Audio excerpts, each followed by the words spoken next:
आज हम पढ़ेंगे क्लास 5th के लिए हमारी दुनिया बुक से चैप्टर नंबर 13 को। तो बच्चों, चैप्टर के साथ साथ हैंड टू हैंड पूरे ही चैप्टर के टेक्स्ट बुक के सभी क्वेश्चन आंसर लिखने बताऊंगी, ताकि अलग से वीडियो देखने में आपका थोड़ा भी टाइम वेस्ट ना हो। तो पढ़ना स्टार्ट करते हैं। चैप्टर 13 का नाम है परिवहन। अब देखो, परिवहन का मतलब क्या है। परिवहन का मतलब है कि एक जगह से दूसरी जगह तक सामान या व्यक्तियों को ले जाने की जो प्रक्रिया होती है उसे परिवहन कहते हैं। समझ में आया कि किसी स्थान से दूसरे स्थान तक व्यक्तियों को लेकर जाना या फिर सामान को लेकर जाना, ये जो प्रक्रिया है क्या कहलाएगी? परिवहन कहलाएगी। अब परिवहन के बच्चों बहुत सारे साधन होते हैं, जैसे कि बस, कार, ट्रक, ऑटो रिक्शा, रेलगाड़ी। इन सभी चीज़ों के ज़रिए से हम एक स्थान से दूसरे स्थान तक जाते हैं, सामानों को भी लेकर आना जाना करते हैं। तो ये पूरी ही प्रक्रिया क्या है? परिवहन है। तो पढ़ना स्टार्ट करते हैं। तुम देखते हो कि तुम्हारा प्रत्येक दिन कई प्रकार की गतिविधियों से भरा होता है, यानी कि हमारा हर दिन बहुत सारे कामों से भरा होता है। तुम और तुम्हारे मित्र पैदल, साइकिल या रिक्शे से स्कूल जाते हैं, और बहुत से ऐसे भी विद्यार्थी हैं जो बस से आते हैं या फिर उन्हें उनके पेरेंट्स कार या स्कूटर से स्कूल छोड़ने आते होंगे। तो एक स्थान से दूसरे स्थान तक सामान या व्यक्तियों को ले जाने की प्रक्रिया को परिवहन कहते हैं। जैसा कि मैंने अभी बताया था, एक स्थान से यानी कि एक जगह से दूसरी जगह तक सामान की ढुलाई या व्यक्तियों के आने जाने में जिन साधनों का, जिन चीज़ों का उपयोग किया जाता है उन्हें परिवहन के साधन कहते हैं। जैसा कि अभी मैंने बताया था, बस, कार, ट्रक, ऑटो रिक्शा वगैरह। अब बच्चों देखो, आगे कहा गया है कि परिवहन के साधनों यानी कि बस, कार, ट्रक, रिक्शे वगैरह को देखने पर पता चलता है कि इंसानों ने ये सभी चीज़ें प्रकृति यानी कि नेचर यानी कि कुदरत से सीखी हैं। किसी समय में पहिया एक घूमने वाला लट्ठा था, किंतु उसके अंदर परिवर्तन किया गया और परिणाम स्वरूप ये पानी पर तैरने वाले लट्ठे की तरह जहाज़ों का विकास हुआ। और इसी तरह एक ऊंची उड़ान भरने वाली पक्षी को देखकर उससे लोगों ने उड़ने वाला विमान का विकास किया, पक्षी को देखकर। अब देखो, पहला क्वेश्चन है कि लोगों को एक स्थान यानी कि एक जगह से दूसरी जगह तक ले जाने वाले परिवहन के 5 साधनों के नाम बताओ, जैसे कि रिक्शा, स्कूटर, बस, कार, रेलगाड़ी। इसी तरह सामान को एक स्थान से दूसरे स्थान तक ले जाने वाले परिवहन के 5 साधनों के नाम बताओ। तो सामान हम कौन कौन से साधनों पर लाद कर लेकर जाते हैं, जैसे कि बैलगाड़ी, टेम्पो, ट्रक, ट्रैक्टर, रेलगाड़ी आदि। तो स्क्रीनशॉट लेकर दोनों ही क्वेश्चन हैंड टू हैंड लिखेंगे।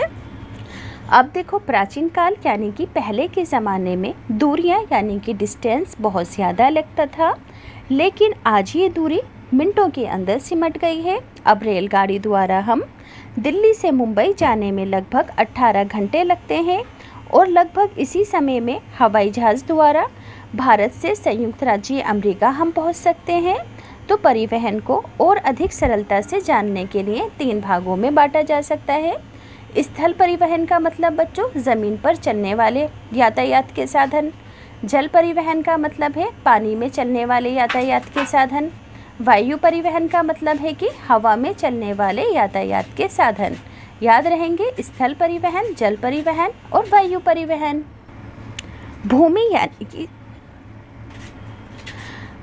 यानी कि ज़मीन पर एक स्थान से दूसरे स्थान तक आना जाना या सामान की ढुलाई करना स्थल परिवहन कहलाता है।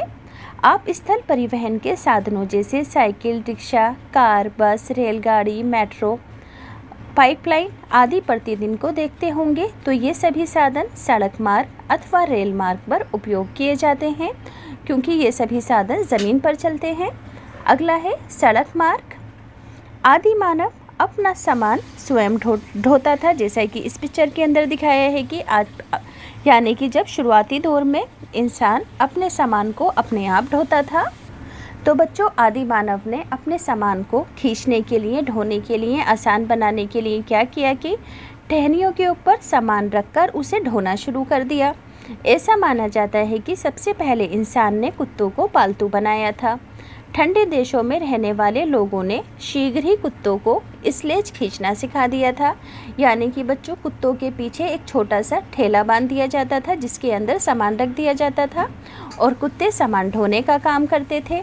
भारत जैसे गर्म देशों में ये काम बैलों, गधों, ऊँटों द्वारा किया जाता है, जबकि मंगोलिया जैसे एशियाई देशों के ऊंचे मैदान में भार ढोने के लिए घोड़ों का प्रयोग किया जाता है।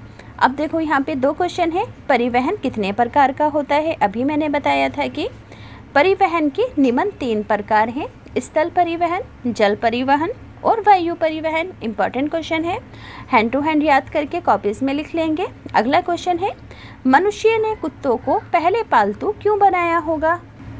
तो आंसर लिखोगे कि मनुष्य ने कुत्तों को पहले पालतू इसलिए बनाया होगा क्योंकि ठंडे देशों में रहने वाले लोगों ने कुत्तों को स्लेज पर सामान ढोना सिखा दिया था। पहला पहिया पेड़ के तनों से काटी ऊबड़ खाबड़ लकड़ी थी जिसे स्लेज के किनारों पर जोड़ा गया था। याद रहेगा कि पहला पहिया क्या था? पेड़ के तने से काटी गई ऊबड़ खाबड़ लकड़ी थी। क्या तुम जानते हो कि ठोस लकड़ी के 2 बड़े बड़े पहियों वाली रेलगाड़ी का प्रयोग भारत में 4000 साल पहले होता था?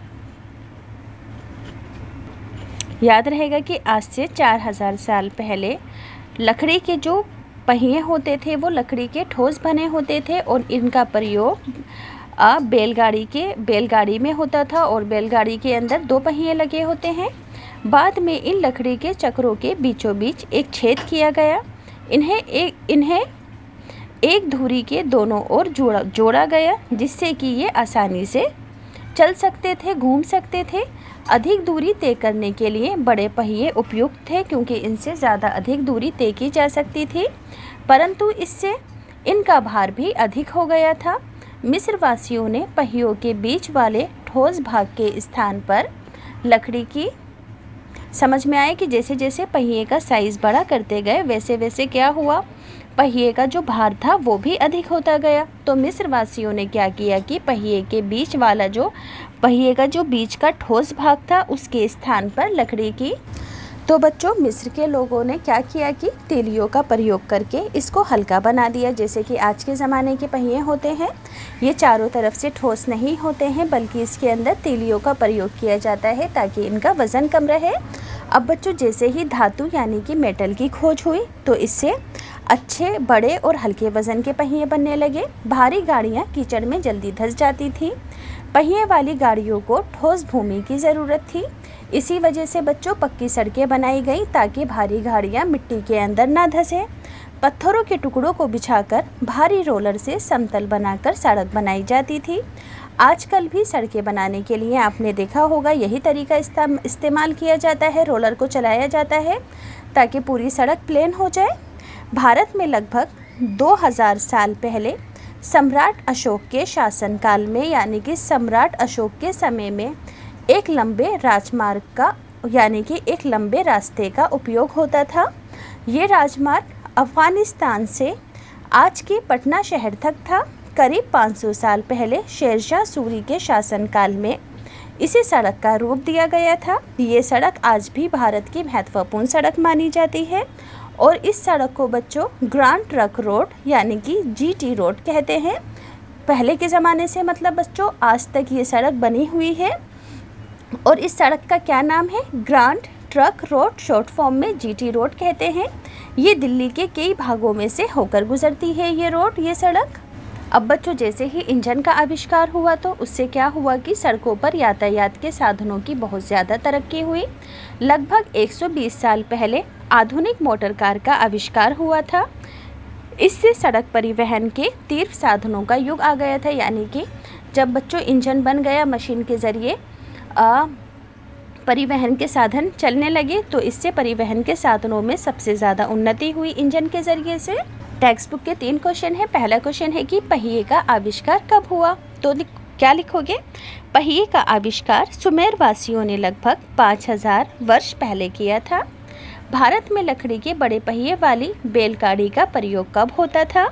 तो भारत में लकड़ी के बड़े पहिए वाली बैलगाड़ी का प्रयोग 4000 साल पहले होता था। लकड़ी के ठोस पहिए को हल्का बनाने के लिए क्या बदलाव किया गया था? अभी मैंने बताया था कि मिस्रवासियों ने लकड़ी के ठोस पहिए को हल्का बनाने के लिए पहिए के बीच वाले ठोस भाग के स्थान पर लकड़ी की तीलियों का प्रयोग किया और इस तरह पहिया हल्का हो गया। अगला तीनों क्वेश्चन हो गए। अब बच्चों इस चैप्टर की मैचिंग है। पहिए का आविष्कार सुमेरवासियों ने किया। बिना पहिए का लकड़ी का ढांचा, उसे स्लेज कहते थे, जिसे कुत्ते खींचते थे क्योंकि इसमें पहिए नहीं होते थे, बस पीछे की साइड ठेले की तरह होता था और कुत्ते खींचते थे इसे। लकड़ी को समतल बनाने वाली मशीन, इसे रोलर कहते हैं। सड़क को समतल बनाने वाली मशीन को रोलर कहते हैं। पटना से अफ़गानिस्तान तक का पहला राजमार्ग, उसका क्या नाम था? जीटी रोड था, यानी कि grand trunk road. Shershah Suri द्वारा बनाई गई सड़क सम्राट अशोक के द्वारा पहले बनाई गई थी, फिर शेरशाह सूरी द्वारा इस सड़क का और निर्माण किया गया था।